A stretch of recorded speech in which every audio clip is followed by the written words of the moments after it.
کل ہم لوگوں نے پڑھا تھا خود مختار. آپ کی بک کا چیپٹر نمبر 6 چل رہا تھا.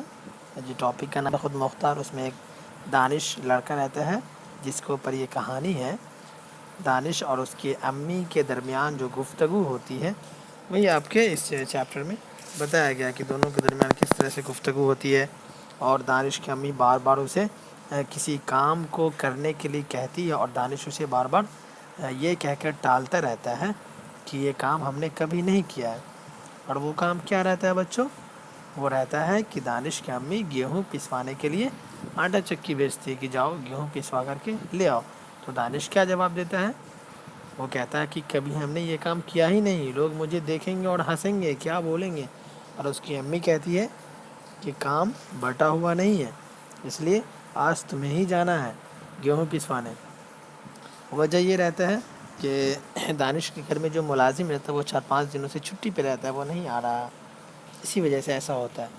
دانش کی امی کی بات کاٹتے ہوئے دانش بولا، امی میں نے اس سے پہلے یہ کام کبھی کیا نہیں ہے، یہ مجھ سے کیسے ہوگا؟ اتنی بھاری بوری میں کیسے اٹھا پاؤں گا؟ دانش کہہ رہا تھا. پھر دانش کی اس بات کا جیسے امی پر کوئی اثر ہوا ہی نہیں. ان کے پاس دانش کی اس دلیل کا جواب تھا.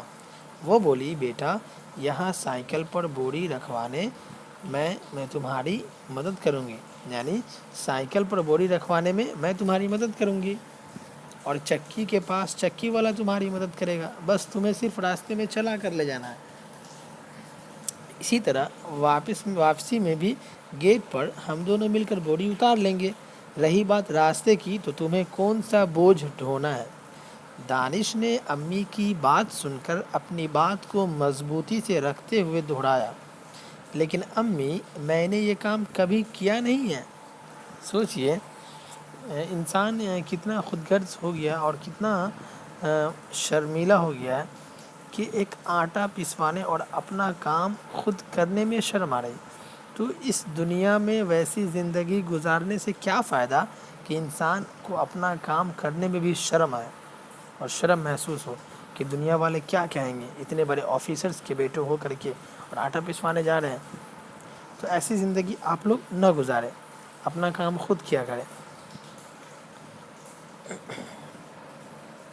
امی کو اس بار دانش کی بات پر ہنسی آ گئی. وہ بولی، ارے پگلے کوئی بھی کام آدمی کبھی نہ کبھی تو پہلی بار کرتا ہے. تم ہی سوچو، جب پہلی بار تم اسکول گئے تھے تو کتنا روئے تھے. اگر تم اس دن اسکول نہیں جاتے تو کیا آج یہاں تک پہنچ پاتے؟ چلو وقت ضائع نہ کرو، یعنی وقت کو برباد نہ کرو اور گیہوں کی بوری اٹھاؤ. امی کے حکم کی وجہ سے دانش نہ چاہتے ہوئے بھی گیہوں پسوانے کو راضی ہو گیا. راضی مینس مان گیا.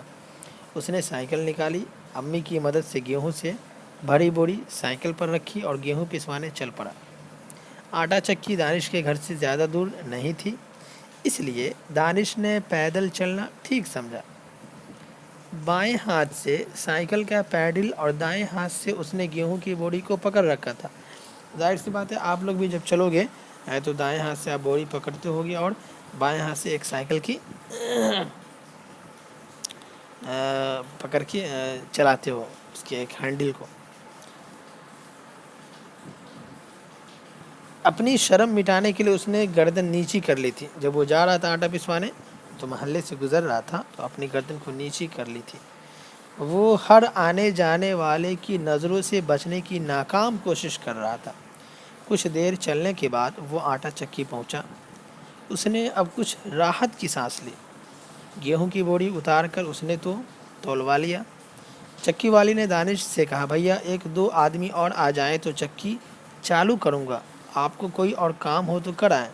کبھی کبھی ایسا ہوتا ہے کہ جب چکی والے کے پاس زیادہ گیہوں نہیں ہوتے ہیں تو وہ پیستے نہیں ہیں، وہ آپ کو بولیں گے انتظار کرنے کے لیے. جب بہت سارے بوریاں جمع ہو جاتے ہیں تو وہ اس مشین کو اسٹارٹ کرتے ہیں تب پیستے ہیں. اچھی بات ہے، میں آدھے گھنٹے میں آتا ہوں. دانش کہہ رہا ہے کہ اچھی بات ہے، میں آدھے گھنٹے میں آتا ہوں، جب تک آپ پیس کر رکھو. اتنا کہہ کر دانش نے اپنی سائیکل اٹھائی. وہ سوچنے لگا، میں نے چکی والے سے تو آدھے گھنٹے میں آنے کو کہہ دیا، لیکن آدھے گھنٹے کا وقت کہاں استعمال کروں گا؟ ابھی گھر لوٹنے سے کوئی فائدہ نہیں ہے، پھر کہاں جاؤں؟ اس نے سوچا چلو کچھ دیر تفریح کر لی جائے، گھوم لی جائے۔ پھر اس نے سوچا چلو اپنے ہم جماعت اکرم سے ہی مل لیا جائے۔ اکرم کے والد صاحب کی ایک پرچون کی دکان ہے۔ اکرم نے دانش کو ایک بار بتایا تھا کہ وہ دوپہر کو اکثر 1 یا 2 گھنٹے دکان پر بیٹھتا ہے۔ یعنی دانش کا ایک دوست رہتا ہے اکرم، اس کے فادر کی ایک دکان رہتا ہے پرچون کی، اس میں وہ دوپہر میں 1-2 گھنٹے بیٹھا کرتا ہے، کیونکہ اس کے والد صاحب اس وقت کھانا کھانے گھر جاتے ہیں، اسی وجہ سے وہ اس وقت آ کر بیٹھتا ہے۔ دانش نے سائیکل اکرم کی دکان کی طرف موڑی، وہ خیالوں میں کھویا اکرم کی دکان پر پہنچا۔ اس نے سوچا تھا کہ اکرم گدی پر بیٹھا سیٹھوں کی طرح اپنے نوکروں پر حکم چلا رہا ہوگا۔ سوچئے، بڑے آدمی کی بڑی بات اور بڑی سوچ۔ انسان کو اپنی سوچ ہمیشہ صحیح رکھنی چاہیے۔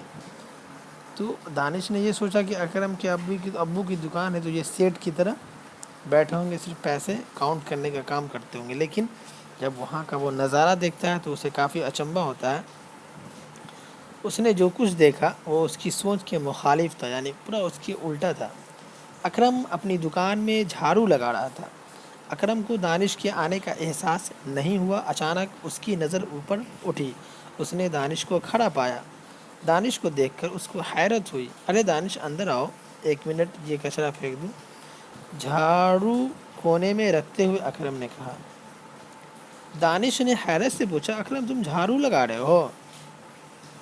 جھاڑو رکھتے ہوئے اکرم نے جواب دیا، ہاں یار، ابو نے دکان کی دیکھ ریکھ کے لیے ایک ملازم رکھا ہے، یعنی ایک کام کرنے والے نوکر کو رکھا ہے، ایک اسٹاف کو رکھا ہے، وہ آج نہیں آئے، اس لیے میں ہی یہ کام کر رہا ہوں۔ اور پھر وہ ہیں نہ رہیں، یعنی وہ رہے یا نہ رہے، اس سے کیا فرق پڑتا ہے، ان کے رہنے پر بھی میں کئی بار جھاڑو لگا چکا ہوں۔ دانش کو حیرت ہوئی، اس نے پھر پوچھا، تم کو یہ سب کرنے میں شرم نہیں آتی؟ اکرم بولا، اپنا کام کرنے میں شرم کیسی؟ تو بچوں، انسان کو اپنا کام کرنے میں کبھی شرم محسوس نہیں کرنی چاہیے، کیونکہ انسان کو اپنا کام خود کرنا چاہیے۔ پھر ہمارے اسکول میں بھی تو ہمیں سکھایا جاتا ہے کہ خود مختار